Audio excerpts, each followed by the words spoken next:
As I walked past the conference room, my life went from shit to a damn borax, Scottish for truly a huge damn mess. I saw Bill showing pictures on the big screen from the wedding he attended yesterday. What caught my attention was what was in the background. My nemesis Darren Bryant was hugging my wife Judith as they headed to the hotel on the trail. Bill knew Judith, so he knew what was going on. No one said anything to me about it. Friends and co-workers. I realized from the laughter of the group that they had all seen it and already knew. Not only that, it was old news. I didn't stop. If they did see me, they didn't give me any sign. I dismissed the idea of them seeing me and laughing at me. I found out later that it was the damn truth. Donald Harvey, our manager, had me covering Brian all the time. That day I had to cover him again. Harvey canceled my vacation because Bryant had an emergency class. Judith left on her own. Or did I think she did now? I spent the rest of the day not doing any work but plotting revenge against my cheating wife. That bastard and my so-called co-workers. I didn't want to work here a minute longer than I had to. I went to HR and asked about my notice period and annual leave. I knew I was doing at least 7 weeks. It turned out that Harvey hadn't canceled my vacation. I showed Stella his letter canceling his vacation and explaining the reason. She just looked at me sadly. Even she freaking knew. I was absolutely furious. I discussed everything with her and her roommate, the financial controller. I am highly organized. It makes my job so much easier. Maybe it is right that I suffer from OCD. I keep records of all my work and expenses. I was able to prove that Harvey was falsifying records to stop payments to me, which were then transferred to Bryant. Eventually, they were able to confirm that I was due 9 weeks of 3 days annual leave. I was owed over £17,000, which was paid to Bryant. Stella had printed everything out. I copied them down as I didn't trust anyone else. My termination period was 12 weeks as I had specialized skills. I went back to my desk and wrote my resignation letter. I didn't give it to Harvey, whom I just stared at until he was completely embarrassed. I had always been obedient. The only time I complained was when I had to fill in for Bryant. I went to meet with the CEO, David Bennett, one of the members of the family that owned the company. His secretary told me he was busy. I told her I needed to see him urgently. Otherwise, I would contact a lawyer. She was very surprised at my tone. It was a very different me. She spoke to him again. He told her that he would be free in 20 minutes and for me to come in then. I knew from his tone that something was wrong. Later, when I thought about it, he tried not to laugh. I went back in and he kept me waiting. 10 minutes later, he let me in. There was no handshake. Sorry for the wait. "Well, Adam, what's got you so riled up?" He smirked. I was actually calm, which surprised me. "Here's my resignation letter. I've been shit on enough already. I've had my vacation canceled supposedly in the best interest of the firm. Everyone laughs behind my back when Darren Bryant entertains my wife and I have to cover his work while he does it.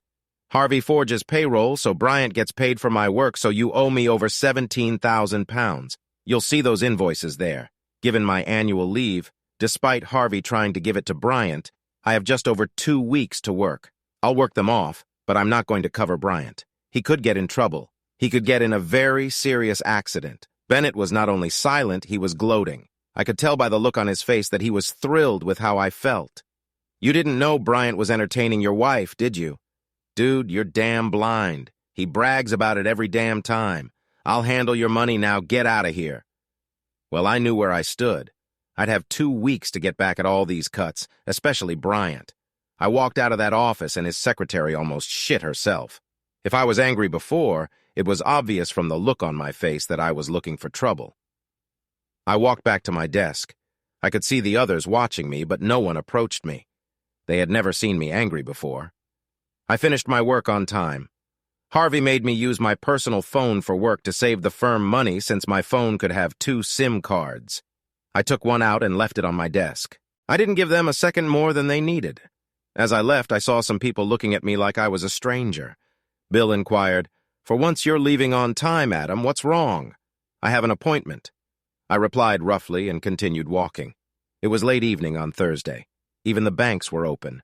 I walked into the bank, met with the assistant, and opened new accounts in my name only. When she showed me the balance in the joint account that Judith and I maintained, it was very low. I saw missed payments. I asked why it was not being funded from her account as mandated. Judith canceled her mandate 10 months ago. The girl apologized, as she should not have told me about it. I told her it was okay, and I would not denounce her. The anger I felt was growing. I walked out of the bank and headed home. I needed to think and make a plan. I need to tell you a little bit about myself. I'm Adam Holliday, 29 years old, nice looking. I keep myself fit by going to the gym 3 or so nights a week and doing a bit of running. I am a mechanical engineer with high electrical and computer skills, troubleshooting large machines. I work with very expensive computerized machines that many local repairmen don't have the specialized skills for. As a result, I have to travel a lot. I guess I am one of those people who is never seen, who is always in the background. I never stick out. I just do the job damn well. I am, as you've read, taken for a fool. But I'm not. I'm just conscientious and made the damn mistake of trusting the whore and my coworkers at work. I wanted our company to do well. I'll help anyone except Darren Bryant, who I've hated since our childhood paths crossed. I can't call him an asshole since assholes are useful. Judith had long ago treated me like something nasty that she stopped on. Now I knew why. I tried to talk to her, but she always managed to avoid talking to me. She was used to getting her way. At first, I let her do it because I loved her and wanted to see her happy, but lately just to avoid her sharp tongue. I realize it sounds like I'm a spineless weakling, but I always wanted her to have what she wanted. I thought that's what love was all about, making the other person happy. Apparently in her world, that's not the case. Once home, I headed to my office. I often worked from home as there was less interference. We didn't have children, thankfully, so I had remodeled one room. Tonight, I was going to work on the most important plan of my life. If Judith had had a brief affair with someone else, I might be able to let her convince me to see a psychologist to try to repair the damage done and rebuild our marriage, even though it was unlikely. I tried to talk her into discussing our marital problems, but she was always too busy. However, she knew I hated Bryant with every breath I took, so this was beyond repair.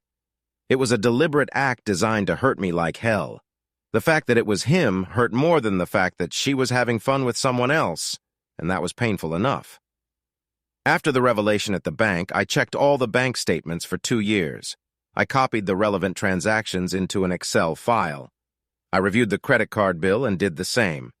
I checked the payments to this hotel against my work schedule and found that there were 6 to 10 per month, no less. Many of them came on days when I was filling in for Bryant at other facilities. I'm sure they laughed that I was paying them for their entertainment. I hope he paid at least sometimes, but knowing him, I doubted it. So today I was going to one of his jobs when I got a call canceling my order because they had to self-isolate due to the COVID outbreak at the factory. Without that, I wouldn't have gotten into the office to see that picture. I had also covered Bryant the previous day. There were quite a few deals when Judith was on vacation that Harvey made me cancel. One of them involved a photographer. Given the time difference, I thought he might be at work. I called and told the receptionist who I was. I apologized, but we had a fire and lost the pictures he took. Can they stay in his archives? The receptionist checked the records and they are still there. If she printed them out and sent them to me, it would be expensive. But if she emailed them, I could print them myself or have the firm do it. I thanked her and asked her to email them to me. It would be easier for both of us since international shipping can be difficult. I opened the file to all the information I had gathered. The pictures confirmed my suspicions. Bryant's course was to entertain my wife at my expense. One of Judith's perks is having the latest car. She leases them. Last year, she forgot her driver's license and bank card, so everything was put in my name. Not surprisingly, she hasn't made a single payment on the car. The lease expires in 2 months. I thought that was great. For the next 2 months, I'll have use of my car, but I won't renew the lease. I needed access to her account. When we got married, she wanted her own account so she wouldn't have to explain to me how she spends her money. She works for an advertising agency, so we agreed to keep our own account and pay into a joint account for household needs, council tax, food, utilities, vacations, etc.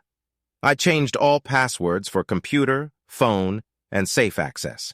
I checked that the prenuptial agreement that Judith's father had insisted on was in place. I copied it and saved it in a new folder. I gave it a technical name, which Judith would assume was a working name if she managed to find out my login details. The file itself was given another access password. I put all the documents I would need, including this file, into cloud storage, using a VPN to cover my tracks, so I had access to a copy of everything whenever I needed it. I used a key generator, so no Mom 1 or Mom 2 for me. I counted up all the money Judith owed me. It came out to just over £47,000.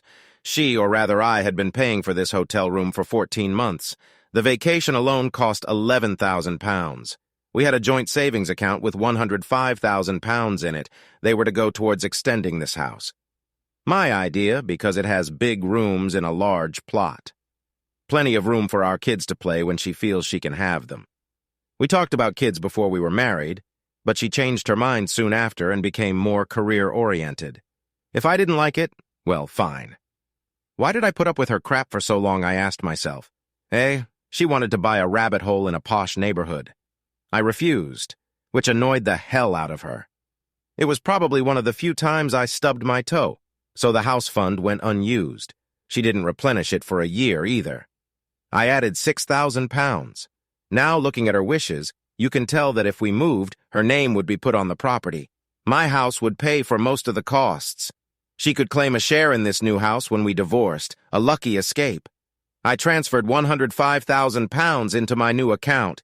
If she complained, I would say that her share would cover her debt to me. When I completed all the necessary money movements, I canceled the debit and credit cards of the joint account. Yeah, I realize now that I should have paid attention to the accounts, but Judith did it all. Why the hell did I trust her, especially considering the way she treats me? When I finished, Judith wasn't home yet, so I put the pizza in the oven. If no one called Bryant, she wouldn't know I was in the loop. If she didn't come home, then they knew. I was just finishing my pizza when she arrived. To say she was shocked would be putting it mildly. She gasped. "I thought you were at the office." I smiled. I had an appointment and I left my phone there. No big deal. She relaxed. "I've already eaten. I'm going to take a shower and almost jog towards our room." I guessed why. I waited until I heard the sound of the shower.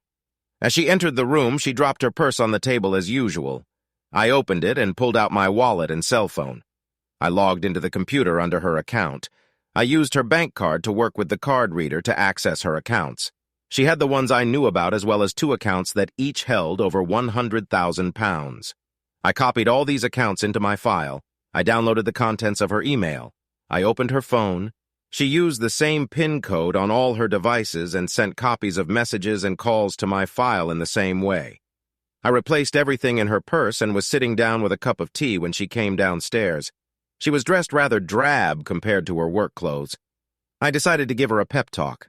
I'm not worth a little fancy dressing up for. She only looked at me in her usual dismissive manner. "I'm too tired. Maybe one more night." I laughed. "Yeah, why not? It's only been 12 months since you gave me access to your body. I think it's time for us to get a divorce, or I can get your marriage annulled since you're still a virgin." She stared at me, trying to figure out what was behind my words. She wasn't happy, and I didn't care. I continued. "Bill was showing pictures from the wedding yesterday in the office when I came in." She looked at me. "I didn't think you'd be interested. I didn't think I would. Is this Marion's 3rd wedding? Maybe this time she'll keep her legs shut for someone other than the cool guy who married her." She gave me a hard look. "What a nasty thing to say. I've never heard you talk about someone like that before." I added, "I heard she was up to some mischief at her bachelorette party. You went and blabbed. She got angry. You don't need to listen to gossip. Everything went off without incident. I let loose another arrow. That's not what the gossip at the water cooler said. I hope she and the rest of the contestants were tested for STDs." Judith left for the bedroom, slamming the door behind her. I've hit a nerve, I thought. I went back to my office and researched the divorce laws. The good news was that I owned the house before we were married, so she had no rights to it. Usually property is divided 50-50 if there are no children. This was good since her 2 major accounts were in my favor. Alimony could be awarded if one spouse earned more than the other. The prenuptial agreement spelled out changes to the standard agreement based on adultery. No alimony was awarded for the innocent party. No claim to other property, such as an automobile. All expenses were placed on the adulterer. I was glad her father insisted on this. I knew I needed more evidence as Judith, Bennett, and Bryant would deny everything. In the morning, I called my old friend Danny, a local plumber. He used to work at this hotel a lot. When we met at the pub, his stories about the things he retrieved from the toilets amused everyone. I went to sleep in the guest room. I wasn't going to give the ice maiden any chance to melt. The next morning, I went to work, and my own work at that. I guessed from Judith's, I thought you were at the office comment that my phone was tapped. I checked my SIM card but found no tracker on it. When I inserted a working SIM card, I found it hidden as described on the internet. I bought a phone for £20 and put the company SIM card in it. I left this phone at work. On the way to work, I called Danny. I explained what Judith and Bryant were up to. Danny hates Bryant, too.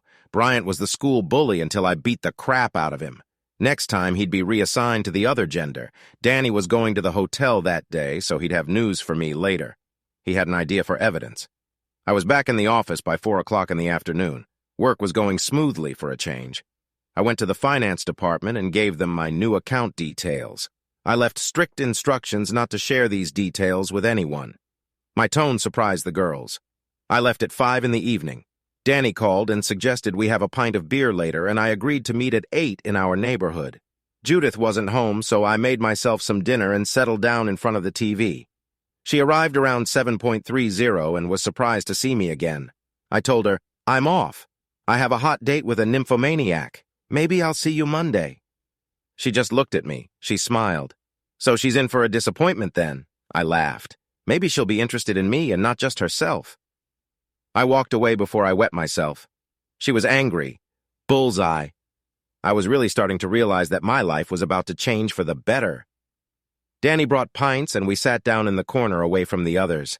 "Adam, you don't deserve this. You're a stand-up guy. You'll help anyone." "No one at your job bothered to tell you that. Screw them." A lot of people hate Bryant. You remember Kate Duncan. He used to pull her hair and call her names at school. She works in a hotel. She's single, very pretty, with the body you dream of. She would never have fun with a married man like me. I told her about them and about you. She's still partial to you for some reason. Oh, yeah. You caught Bryant pulling her off the bench by the hair and beat the crap out of him. I'd never seen you angry before, but that day you looked like nothing was going to stop you. If he tried to hide behind a brick wall, you would have gone through it to get him. No one tried to stop you. They're booked in for next week, Wednesday and Thursday. She'll make sure they get a separate room. There will be a video camera hidden in it to capture them. After they're done, I'll make an emergency call to deal with the clogged toilet in the room. I'll pick up the camera and give you the SD card. It's so small it will fit in the smoke alarm that's on the bed. I told him I owe you both. He smiled. No, that's what he deserves. I thought Judith had more intelligence.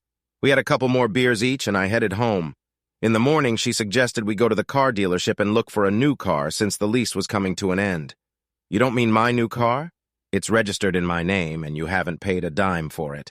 We can go, and I'll tell them I'll return it when the lease expires. She looked completely dumbfounded. She left without waiting for me. She came back 15 minutes later. "My debit and credit cards don't work. What have you done?" she shouted. I calmly replied, "I was checking the account because I was sure I had paid the bill, but I got a letter asking me to pay it. I saw that you haven't paid anything on your house account in a year. I'm not going to support your lifestyle of treating me like crap. I canceled the cards. Use your own goddamn ones." She got even more pissed off. I very rarely swore at her. "It must be the bank's mistake." She almost shouted. "No, they showed me your order rescinding the mandate. No goddamn mistake. How?" she screamed. "I called them to find out the reason because I thought it was a mistake. Turns out the mistake was me trusting you with our finances." I felt like she was about to explode. The rest of the weekend, we didn't talk. I mowed the grass and tidied up the garden. I painted the decking in front of our bedroom as the smell of decking paint made her sick. Monday at work, I tackled the paperwork. I also drafted emails to all my clients explaining why I would no longer be working at Bennett's after I was officially laid off. I will be looking for a job after that date. Several people tried to poach me, but because of my sense of loyalty, okay, I'll add stupidity. I didn't pursue the change. I sent them just before I left. Access to them was password protected so no one would find out. I changed all my work codes. Harvey wasn't in the office. I felt cheated. I expected him to pounce on me with accusations that he had fired me and that he had cheated me out of my money. I looked for any opportunity to plop him on the table and rearrange his body parts. I went to see a lawyer. I've known Don since high school. I explained the circumstances. I needed a new will. If anything happened to me, I didn't want anything to go to Judith.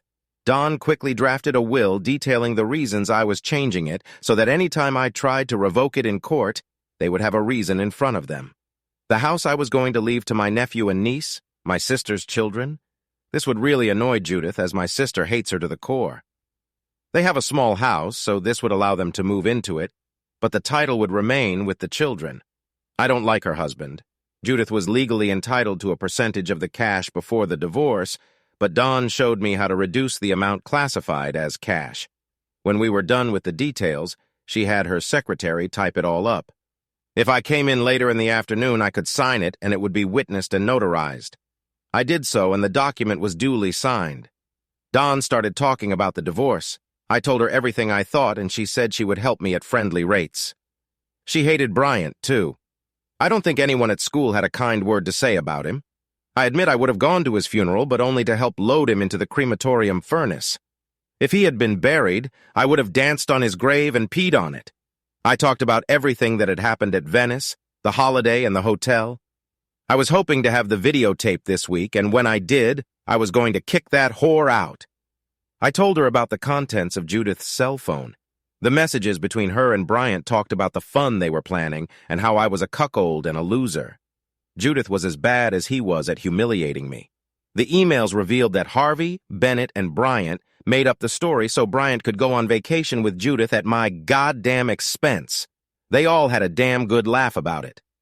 Dawn told me to email everything to her. She'll get the divorce papers ready. She'll also prepare the papers to sub Bennett and company for various unlawful employment practices. She'll know who to hand them to Judith, either at our house or at her place of employment. I laughed. Dawn looked at me. If their date on Wednesday is videotaped, can we file it when they leave the room on Thursday? Dawn laughed. I didn't realize you had such a vindictive streak in you. That's great. Danny and Kate set up the camera. It picked them up. Kate downloaded the content for Danny, who emailed it to me. Kate put the camera in place on the second attempt. Dawn filed the papers with the court on Thursday morning and received the court document later that morning. She asked for it as a favor. Bryant didn't seem to be liked anywhere. As they were leaving the hotel room in the afternoon, a sheriff's officer handed Judith the papers. She screamed and cried. Who cares? Not me. At Dawn's direction, he removed the house and car keys from her keychain. I left work early that day. I packed all her clothes in black garbage bags and left them by the front door for her to pick up. I kept her wedding ring since it was a family heirloom, and the damn expensive diamond earrings bracelet and necklace that she just had to take with her on her honeymoon. I included all of her paperwork. My home phone rang, and her parents' number popped up on the screen. I answered it. Her father yelled into the phone, "What the hell you got?" As I hung up, he called again and started the same thing. I hung up again. 6 times we did this dance until her sister Janine called. She at least tried to speak. "Adam, can you tell us what happened?" Judith is confused. We can't understand what she's saying. She said something about a divorce. What happened? I took a slow breath. Janine, Judith has been treating me like crap for at least a year. Nothing I did was right. It turns out that for the last 14 or 15 months, she's been having an affair with Darren Dan Bryant. I just found out about it. There's a lot more, but we're done. You can come and get her things. The door locks have already been changed. I will enforce the prenup your father wanted to put in place to protect his whore. When I said that, you could hear him yelling at me. I hung up the phone. An hour later, Janine arrived on her own. She brought their big car. I helped her put all the stuff in it. She asked questions, and I explained to her. She shook her head. She was always a stupid, selfish cow. She had a great boyfriend, and she left him for a lowlife like Bryant. He's not fit to tie your shoelaces. I feel so sorry for you. After they left the hotel, Danny took the video camera, so we had 2 days of evidence. He gave me the video camera at Dawn's request. I picked up the car from the hotel parking lot and went to bed. Tomorrow at work would be interesting. Before entering the main office, I went to the kitchen and put some chocolates in a box. Lots of pretty chocolates. This office has a lot of sweet tooth. Too bad I changed the contents. They were laxative chocolates. Very explosive. I poured a powder containing pepper on the toilet seats. I turned on the toilet paper and paper towel dispensers. I walked into the office, and it was obvious that everyone was aware of what had happened the day before. They seemed shocked that I could have done something like that. They talked about it, but not about Bryant entertaining my wife with me. I opened my email and sent emails to my clients, then deleted the entry. I expected today to be my last day. I used a program to clear the computer's free space of anything that could still be recovered. Bennett walked out of his office with Harvey and Bryant. Everyone was furious. Bennett shouted, "Why couldn't you leave it alone, you cuckold? You're a goddamn loser. Why get a divorce? Nobody wants a loser like you." Bryant smirked. "Why did you call your divorce adultery? You're just admitting to the world that you're a cuckold. She needed a real man." I laughed. That pissed him off even more. He continued, "You could have just said irreconcilable differences. It doesn't change anything." I spoke calmly but loud enough for everyone to hear. "That cunt's name is here for a reason. Every place he works will be watching him. Every woman he looks at will know he will be entertaining them. That means the divorce will be in a few weeks, not a year. I'm not a damn loser. I put my trust in some idiots and got screwed. Rest assured I'll get mine back. There's always tomorrow." "You're just bastards," Bennett shouted. "You can get out. Don't expect any references or the money you say you're owed." I held out the letter from Dawn to him. I had a little video camera on me that filmed them, so I had proof that he'd gotten it. I spoke to them slowly but loud enough for everyone to hear. "This is a complaint of workplace bullying related to Bryant's solicitation of prostitution. I have all of your emails, messages in which you arranged for him to take my place at that party." I turned to the audience. "Everything you knew, and no one had the decency to tell me about it. Don't you ever bloody try to talk to me again. You are the lowest scum on earth. This place is a cesspool. How many others like you are covered by the wives or husbands of other so-called friends and co-workers?" I could see that some of those words hit the mark. I'd hate to get a reference from here. When this comes up in court, who's going to use Bennett? I looked Bryant in the eye and smiled my best evil grin. "Until we meet again, you little jerk," he crapped his pants. I stepped back. The fury on Bennett's face was absolutely adorable. I almost expected to hear him collapse to the floor with a severe stroke, not fatal, but hopefully enough to ruin the rest of his miserable goddamn life. Unfortunately, that didn't happen. I headed home. There were several calls on the answering machine. Janine was asking if I was okay and if Judith wanted to see me. One from her mom, "Judith is so upset. Can we make up?" I called Janine. "I don't want to talk to that slut. We will never be together. She can have fun with Bryant and whoever she wants. I'm free of her." Janine understood. I decided to take a vacation and drove across the country in my car. It was actually not a bad car, comfortable and roomy. After 3 weeks, I returned to my house. A neighbor saw me pulling up and turned to me. "Adam, some people tried to take over your house. I called the police. They took them away. The cops left their details for you to contact them." I thanked him. I called the police and spoke to one of the officers. It was Judith's father and brother. They had come because Judith wanted to take the engagement ring and diamond set that she claimed belonged to her. They did not try to break down the door, so they were advised to contact a real estate attorney. I thanked the officer. I was happy the bitch was off the hook. 6 weeks later, I was in court for a divorce hearing. Sitting in the press box was Don's sister Avril, a reporter for the local newspaper. This was going to be fun. Judith's attorney began by stating that his client did not want a divorce, that she had only lost her way a couple of times and was very sorry for the pain she had caused. She would like the court to order counseling so we can forget about her recklessness. If the court feels it cannot do this, her husband will take £105,000 out of their joint account. She was due half that amount. Don stood up. Perhaps Mrs. Holliday could appear in court and we could check her actions. Her lawyer quickly tried to prevent this. The sheriff noted his reluctance to have her as a witness. Don continued, "My lord, this marriage is over. Mrs. Holliday had an affair with Darren Bryant, aided and abetted by Mr. Holliday's manager and owner of the firm. Bryant also works there. Mr. Holliday was fired from their job for having the audacity to divorce this adulteress rather than allow them to continue their games with him. This affair went on for about 15 months before her husband found out. It was a deliberate act on her part, as she knew Bryant and her husband hated each other. It stretches back to their childhood days when Bryant was the school bully until Mr. Holliday dealt with him. With the connivance of his superiors, Mr. Holliday was forced to cancel a vacation trip intended to try to improve their relationship. Bryant went instead. My client was forced to work to fill in for Bryant, who was on an important course completely bogus. That was a year ago.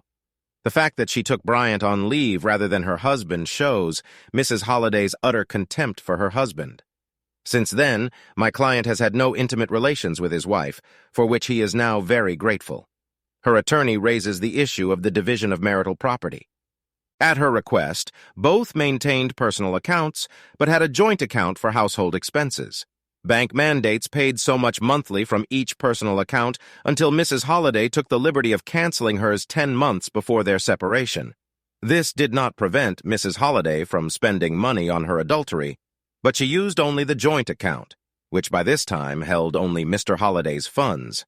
In total, she spent more than £47,000 on Bryant and herself, funded by Mr. Holliday. Their emails and messages about it say gloatingly.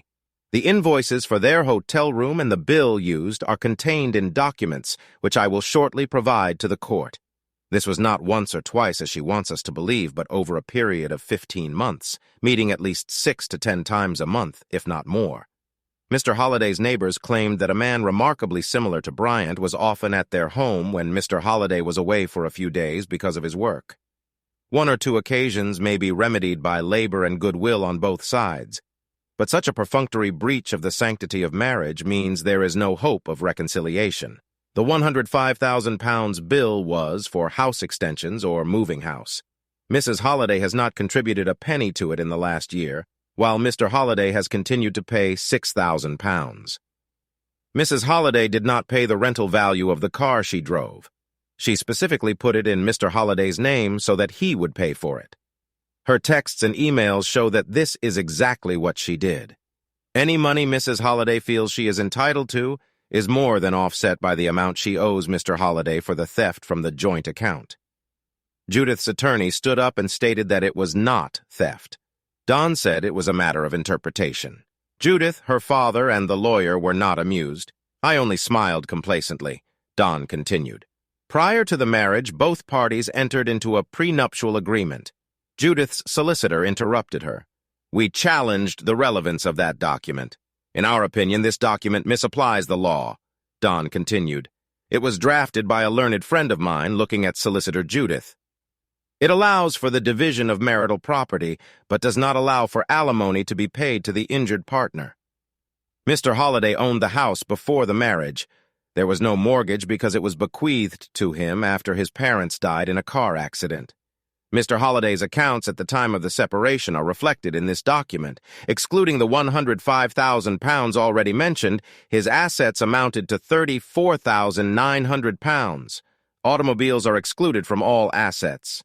Our investigation into Mrs. Holliday's financial situation revealed that she was aware of assets worth £53,400 after the marriage. Mr. Holliday was aware of these accounts. We discovered that she had 2 other accounts. Judith's sigh made everyone look at her. She looked at me, but I only held back a complacent smile. She looked really pissed off. Don continued. At the time of the separation, Mrs. Holliday had £217,674 in the 2 accounts. I have made a record of this in the documents I will present to the court. I ask that the assets be divided in the normal way. Mr. Holliday, although unfairly dismissed for standing up for himself, is not claiming any alimony. According to the prenuptial agreement, the adulterer pays all expenses, so I will send my account to my learned friend later today for settlement in the usual way within 7 days. Judith's lawyer stood up. My lord, I dispute the amount Mr. Holliday is demanding. The 2 accounts in question are her pension savings, which had to be withdrawn due to financial changes, so they should be ignored. They should have been reinvested, but due to her emotional state in relation to the divorce, this did not happen. My client disputes Mr. Holliday's claim that she owed him over £47,000 in respect of the household account. As I have asked previously, I am seeking advice. Don replied, The payments on this account match the bonuses she received in her job. Again, The relevant documents refute the claim that these are her retirement savings. The sheriff retired for lunch, but not before asking Judith's attorney to speak with his client to confirm the truth or untruthfulness of the statements made in court this morning. He didn't like being lied to, so he hoped for the truth. After lunch, Judith's attorney stated that the facts reported by Don were true. The sheriff granted the divorce and ordered her to pay me £118,000. He disregarded £105,000, as these sums amounted to what she had spent specifically to humiliate her husband. In summing up, he expressed his displeasure at her behavior in relation to adultery and the fact that she had concealed her assets. Avril's article in the newspaper was excellent. It covered all the salient points except for the amount awarded. Judith, Bryant, Harvey, and Bennett were named and shamed. I was happy to be rid of this whore, but I wanted more, much more. Judith and her family had always been staunch churchgoers. My non-attendance didn't suit them. 2 weeks later was Mothering Sunday. I can only imagine their shock when they came out and saw numerous, at least 60 pictures of their daughter with Bryant, and another 20 pictures of the minister with the wife of a local politician. Danny had set up the camera a day early, as the room was not booked that day. It wasn't until we were reviewing the footage that we noticed the priest. From the looks of it, all the parishioners were on edge. The priest had to run away from his wife's brothers. Judith's father almost had a stroke. What's in the 10 Commandments? Thou shalt not commit adultery. Maybe that's the one they should have paid attention to. 5 weeks after that, I was back in court against Bennett, Harvey, and Bryant. Avril was in the reporter's box again. Bennett's lawyer tried to get her removed, but the sheriff decided the case was in the public interest. Dawn called me to testify. I sat in the box for over an hour before she finished talking to me. I detailed the instances when Harvey had ordered me to fill in for Bryant at work about the canceled vacation and the lack of payouts. When I checked the dates of withdrawals from our joint account, they matched. When I told Bennett about it, he only laughed. He knew about the affair since Bryant had openly bragged about it. I detailed how I had discovered texts, emails between the four of them revealing their collusion. At the end, I reported that I was not paid for the period of my termination, as well as the amount paid to Bryant in my stead. Dawn's last 2 questions were, how would you describe the relationship between Bennett, Harvey, Bryant, and the other employees, especially over the last 15 months? I answered, I was treated with disdain. Harvey threatened me if I complained about covering for Bryant or having to fix his shoddy repairs. Bennett would just look at me and smirk. My so-called co-workers seemed to know jokes I didn't. They used my integrity to play tricks on me as I did my best for the company. Harvey even made me use my own cell phone to save the company money. He put a tracker on the company's SIM card so Bryant would know if I was coming. She asked, if you had known before, would you have worked as hard for them? I replied, no. I would have quit. I had offers, but I decided loyalty was a good trait to have. Dawn filed all the paperwork with the court, copies of emails, texts, my business records and statements, payments made and due. Bennett's attorney tried to argue that I made up all the facts about non-payments, bullying, and more. I keep exemplary records, and he was unsuccessful. His attorney began his defense by stating that his client was not served with the documents that Friday, which the court had already heard. They weren't served on him until much later, so he didn't have time to study all the charges against him. I figured he was trying to make up for the fact that he hadn't been able to get anything from me. Dawn stood up and turned on the tape of me handing Bennett the papers, complete with time and date. The lawyer was angry at Bennett for misleading him. He asked for a continuance so he could talk to him. The sheriff gave him 20 minutes. Upon his return, the attorney called Bennett to testify. He accused me of not being paid due to an oversight because of customer termination problems. He notified the finance department to get me paid immediately. His attorney did not inquire about his knowledge of the affair or his involvement in it. Bennett was about to leave the witness stand when Dawn stood up. "One moment, Mr. Bennett," she smiled. Beware of her smile. "I'm about to fry you. Mr. Bennett, do you actively recruit people for extramarital affairs during your working hours?" Both Bennett and his lawyer looked at her. Bennett stammered, "No. Occasionally these things happen, but I don't hire people based on that." Dawn lowered her gaze to the paper in front of her. Mr. Harvey fired from previous employment for false reporting and adultery with secretary. Mr. Bryant fired from his previous position. Mr. Carter previously fired due to adultery with 3 women at his workplace. Mrs. Simmons fired due to adultery at her previous place of employment with the husband of the owner's daughter. She spends 2 days a week in your office, doesn't she?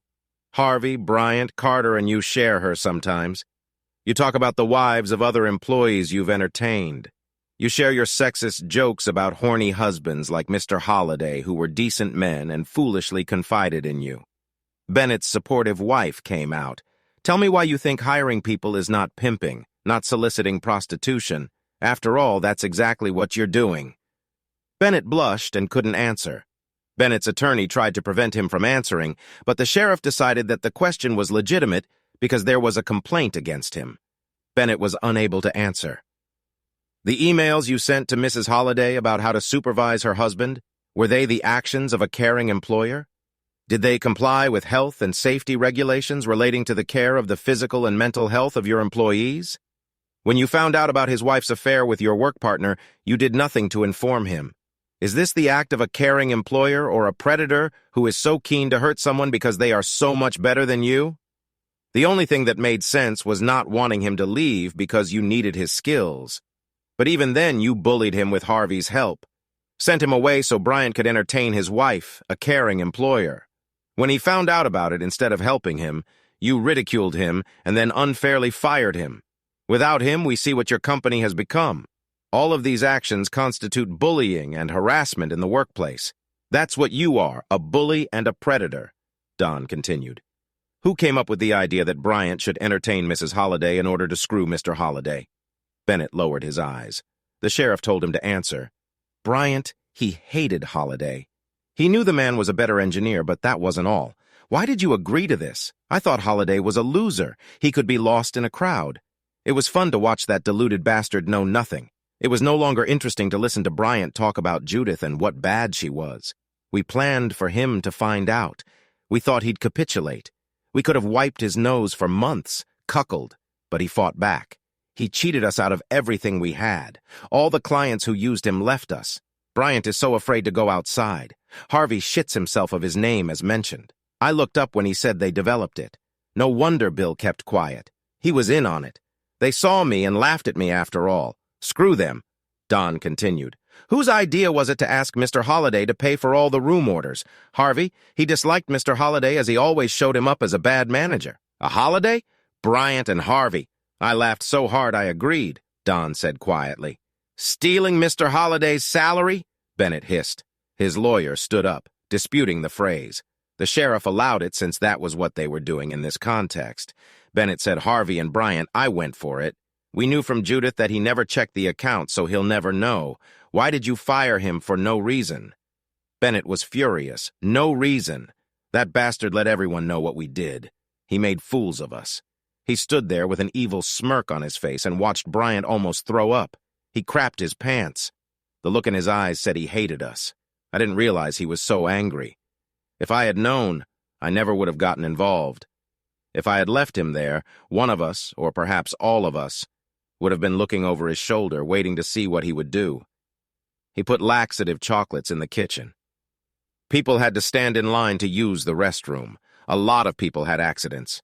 No one saw him, but we know it was him, Don said quietly. As with everything, you accused Mr. Holliday with absolutely no evidence. You bullied him, stole from him because you're jealous of the kind of man he is. You're pathetic. Don sat up. The sheriff tried not to laugh as Bennett explained the predicament the officers were in. He would talk to Don about it later. In his opinion, it was completely justified, and if I had been brought to trial and found guilty, he would have admonished me. Bryant spoke next. He told his lawyer that it was just a little fun to get back at me. Judith and he got close, thinking up ways to humiliate me. This went on much longer than expected. Over the vacations, I was just floored. Don asked just one question. Did you ever pay for the room you used or the beer you drank at his house? Bryant lowered his eyes. No. Things got even worse for Harvey. Don accused him of falsifying pay and annual leave records. She made sure his deception was on the court record. If the Bennetts went bust, which seemed likely, no employer would look favorably on him. The sheriff postponed sentencing for 2 weeks. Before the deadline came, he asked Don if I had been paid as Bennett had suggested. It was a negative answer. In summarizing his findings, he left them all unsupported. He admitted all the complaints in our favor. He awarded me £200,000 for their actions, £33,000 for non-payment of wages. He made a further order that none of them were to receive a penny of wages until all payments to me had been made. If an attempt is made to go bankrupt to avoid this, he has records showing that the firm's bank balance was in excess of £2 million. He will put them in prison for a long time. He made Bennett responsible for my legal fees. I was paid in full the next day. Bennett paid Don's legal fees, the full amount, nobody rates. I enjoyed the freedom. I felt better than I had in the last few years.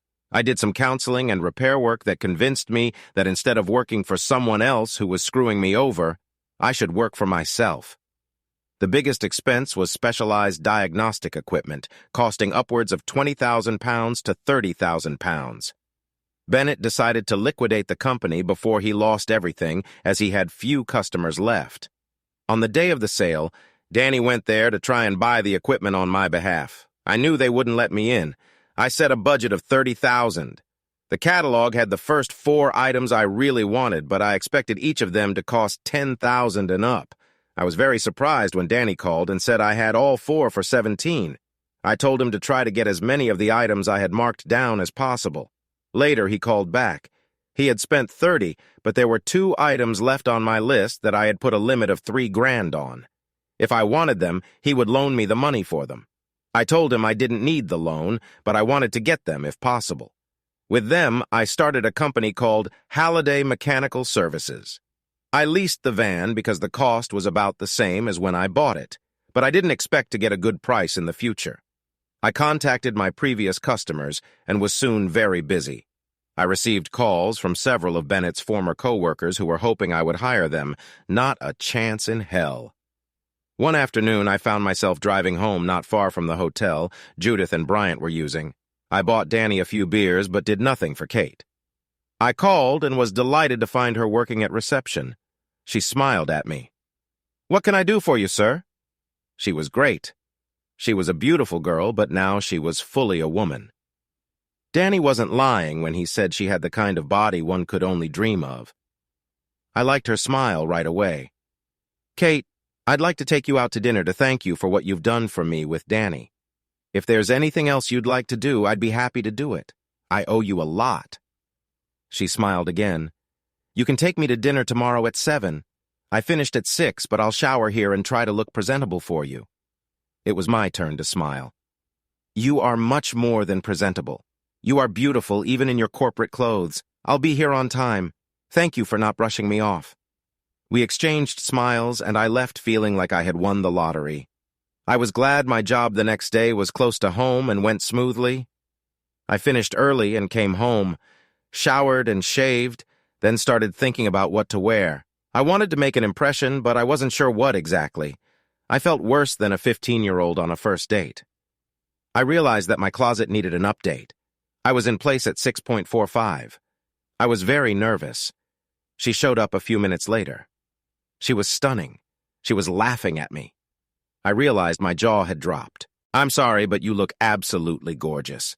I admitted I haven't had my tongue slurred like that since I was 15. She laughed and held out her hand to me. She took me to a restaurant. I don't remember what I ate, but I can tell you it was the best night of my life.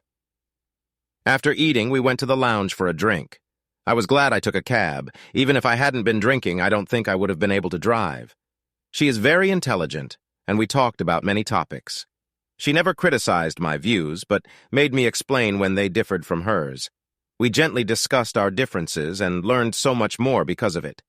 Her laughter lit up the room. It was after 10 o'clock when she said she had to go as she had duty at 7 in the morning. I told her I would take a cab, but would take her home before I dropped her off if she wished. We did just that. She stopped about a half-mile from my house. Before we left the hotel, I said, "Kate, I came tonight because I am indebted to you for what you have done. I have never enjoyed an evening like this before. I'd like to ask you to meet me again if you don't think I'm too frank." She kissed me in response. She pulled out my cell phone and asked me to open it. She entered her number in there. I gave her mine and my email since she said she would send me her lists so I would know when she was available. We dated for 3 months. She's so sweet. I'm just trying to convince myself that she's another Judith. I know she isn't, but when she's working, I have another life. I've been spying on Bryant.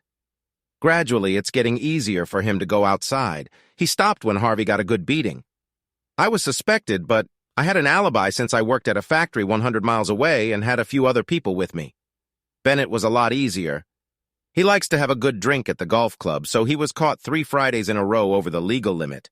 He was banned from driving for 10 years, must pass a sobriety test, and retake his driving test before he can be issued a license again. In total, he was fined £5,000. His wife is said to have kicked him out of the house and is divorcing him over adultery, demanding every penny she can get. But Brian is personal. Eventually, I caught him walking through the park towards the pub.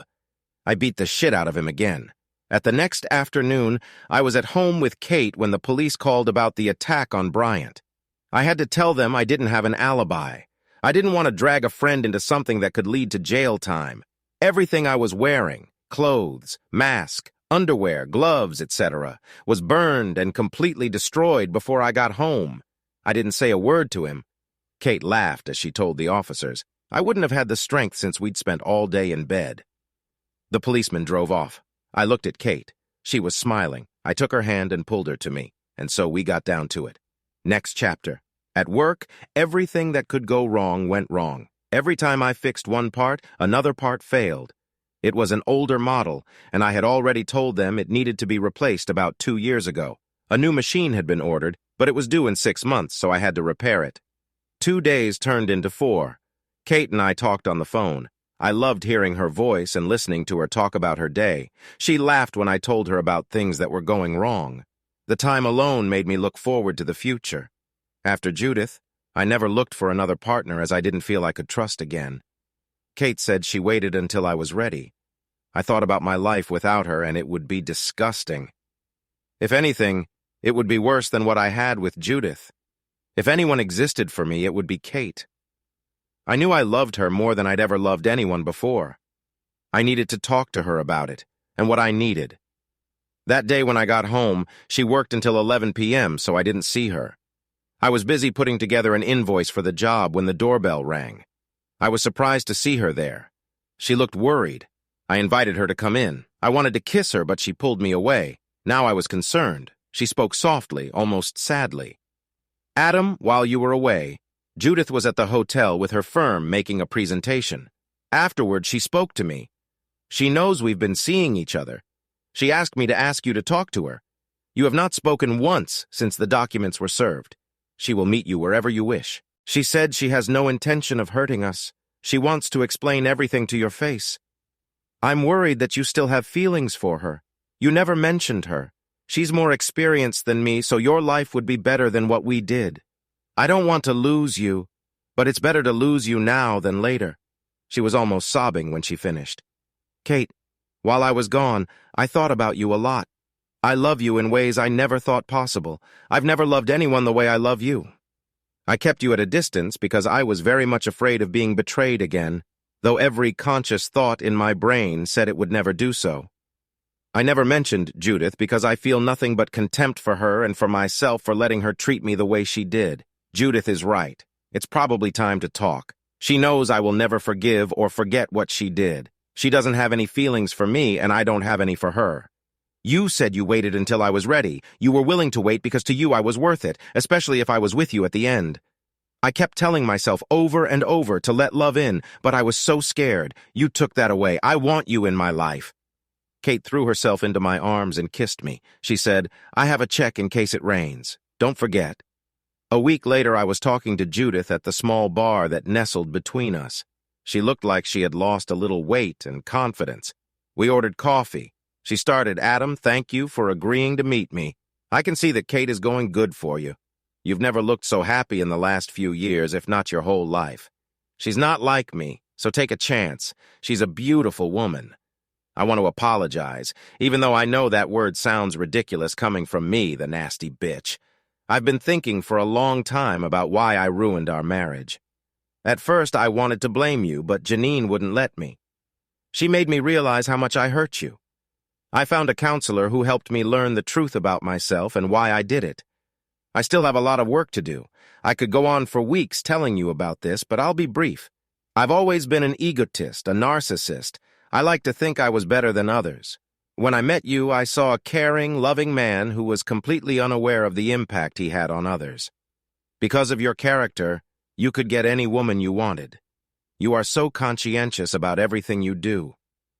I loved this man, a feeling I had never felt before. You loved me, and because of that love, you would give me anything I wanted if you could. A diamond on our honeymoon, even if it meant we couldn't afford the tour you really wanted. Over time, I began to see your efforts to please me not as love, but as a sign of weakness. When we talked about children, I wanted one at first, but having lost track of who you were and as a result my respect for you, I decided against it. Once again, you didn't fight back. You always put me first, and I never realized what that really meant until it was too late. When Bryant and I met at an event, it was a fascinating conversation with your mortal enemy. I told him too much, and we met several times, talking mostly about you. He latched onto my disrespect for you. A few weeks later, he seduced me, even though I didn't resist. But you would have been a 100 point, and he would have been a 1. I kept coming back just for the thrill of doing it behind your back. My conscience was disgusting, but I took myself loathing out on you. I made your life a living hell. In fact, hell would have been a better option. The need to humiliate you only grew. I still can't understand why it occurred to me. How could you humiliate yourself if you didn't know? Why did I treat you that way? I was just shocked when Bryant talked about coming to that holiday in your place. I knew that holiday was supposed to try to fix us, but once again, excitement and stupidity took over. Harvey and Bennett were in on it. I hadn't realized until that moment that Bryant was telling them everything. I was tormented by my conscience and became an ice maiden, rejecting your attempts at lovemaking because I didn't want to experience love.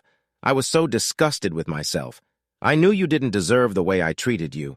I didn't know until the trial that they orchestrated this. I put up the pictures to publicly humiliate you. I'm very sorry. Those 2 days with Bryant should have been the last of my life. If I had known what you already knew, I never would have gone through with it. Listening to Dawn about the divorce and the case against Bennett made me feel so guilty. Because of my stupidity, a lot of shit came down on you and you didn't deserve any of it. I was so ashamed of the way I acted. I realized that the only person who was truly humiliated was me, and I deserved it. I couldn't believe I'd wasted my money on that bastard. When we came out of the church and saw our pictures and the priest's pictures, I realized you were behind it. I was mad as hell, but my conscience kept me going. You deserved it. That's when I sought counseling. After that incident, I caught Bryant and got my own revenge on him. It was at the club. She smiled, adding, I heard he wasn't working anymore, but he never got caught. Her dad and my brother caught him and made him give me all the money back. I noticed it, but I didn't know the reason why. I'm sorry I was such a self-centered bitch who mistook love for submission, caring for weakness. I'm moving to another branch to get out of this town. All I get here if I go outside is a room. I need a fresh start, a chance to be a good person again. I may never find someone as good as you, but I have only myself to blame for losing you. I misinterpreted everything you did because of love as weakness, whereas it's strength. You didn't do anything wrong. If I can give you some advice, some of it I learned in therapy. It's okay to disagree, to want different things, but to discuss them. Don't just back down because it will make the other person happy. Say what's on your mind. Ben, it was only right about one thing. You're a hell of a great engineer. I'm not surprised you're doing well. You're a damn good person. Just don't believe in yourself enough. Tell Kate about the feelings you're holding in because of me. Be a team player. She'll be good for you. With great sadness, she finished. I'm a damn fool. She stood up and said goodbye to me. I returned home where a worried Kate was waiting for me. I said those 5 little words. Kate, we need to talk. I smiled as she raised her eyebrows. I kissed her gently. I told her everything that had happened about how Judith had mistreated me and also about Bryant. I told her how I felt inferior, how I couldn't believe I deserved to live with her. When I was done, she was crying. I cried too. I unloaded on myself for the first time in my life. We finished crying, snuggled up against each other. When we finished crying, she wiped my face. Adam, Judith was right about two things. What a wonderful person you are and how little you realize it. Maybe if counseling helped her, it will help you too. When you mentioned the kids, I could tell from your voice how deeply it affected you. It's a lovely house, a large lot, and it could be expanded so you could have a lovely family home. All I can say is that if we were to live together, I would love to have children with you. I'm not Judith. I don't see you as a calm, thinking, weak person. I see a strong person who is always striving to be a better person, to help others. We'll disagree, we'll fight sometimes, but you'll always have my love and respect. Think back to our first night. Throughout dinner we talked, we had disagreements, but we discussed them and learned how different perspectives add to our experiences. We both need to talk to discuss any problems that may arise. Later, she moved in with us and we talked about renting her apartment. She wanted to wait a few months to make sure I was happy. A few weeks after she moved in, I was at the safe when she noticed the jewelry boxes. She insisted I get them. I opened the big one with diamonds and told her the story, including the fact that I didn't get to go on a tour I really wanted to go on. I'd purposely kept it from Judith because she'd betrayed me with Bryant. I blushed, taking the small box in my hands. Kate, this is a family heirloom. I gave it to Judith as a gift, but I kept it from myself. It's an engagement ring. I've been thinking about proposing to you for weeks now. I asked your father's permission, and he's thrilled, and so is your mom. Kate, will you marry me? We'll find you a new ring if you say yes. She looked into my eyes, smiling, her tears flowing. She said quietly, yes. She then opened a small box. This ring is beautiful. I will wear it proudly. It will need to be resized. I won't wear the diamond set because of its history. You wouldn't want me to wear it the same way, so I think you should give it to Judith as a parting gift. I contacted Judith and arranged to give her the diamond set. She was very grateful. She said that if she was ever tempted to do something bad, it would remind her of selfless love. I went to several counseling sessions and Kate went with me. They helped me a lot, although not as much as her love. It turned out that Kate really was my kind of love. I was so happy that a lot of people remarked on it. My business was growing by the day. I took on 3 more engineers whom I vetted thoroughly. They were not only excellent engineers, but also reliable, faithful, and in a strong marriage. They wouldn't mess around or put up with a coworker who had cheated on another. This is that Kate did most of the office work for me when her shifts allowed, but as my business grew, it became more and more. We discussed options. She worked for me full-time, hired office staff. She loved her job at the hotel. It was multidisciplinary. She was often out in front, but she also worked behind the scenes a lot. She had the skills from my office, but if we had kids, we would be looking for someone else. So I took over the office, hiring an assistant who could do most of the administrative work. Kate handled a lot of the accounts, which she said didn't take much time because I was so organized. Kate and I got married in a small wedding. Danny was my best man. Her sister Jacqueline was my maid of honor. Her parents were very happy to see us both so happy. They always treated me like the son they never had. I couldn't have wished for better relatives. Kate made me go on my honeymoon. She organized it especially for me. It included an excursion that I wanted to visit on my first honeymoon. We both enjoyed the tour of ancient sites, although I was more into history than she was. I had to suffer for it as she loves roller coasters, so I got to ride with her many times the next week as we visited several theme parks. As I was driving back to the hotel, she casually revealed that she was a commando. At least I think it was accidental. We had to hurriedly get ready for most meals as we explored each other as soon as we entered the hotel room. A couple months later, her parents were even happier as their first grandchild was born. Kate and I moved into her apartment while the builders renovated and expanded our home. The work was finished a month before our first child, Gordon, was born. He was followed by a sister, Jennifer, and then another boy, John. 11 years later, I have 12 engineers and half a dozen office staff. Cheryl still watches out for the day of the bad secretary. If we're overworked, she leaves my office. Since the firm is small, I know her husband and I won't do anything that could damage their relationship with the employees. I still vet new employees thoroughly. I will not hire anyone who plays games with me. As for Judith, I have seen her a couple times when she came to visit her parents. She's doing well professionally, but she's still single. One day, Kate spotted her at a local restaurant with Janine. She had a very sad and envious look on her face. Kate, our kids and I were there to eat, and the kids were having fun in the little play park. I pushed their swings and caught Jennifer on the parachute. As we left, we said hello. Judith's adultery turned out to be the best thing that ever happened to me, as it led me to Kate. Her love and support means everything to me. I've never been happier. The end. Thanks for watching. I hope you enjoyed it, so subscribe to my channel and watch the next video.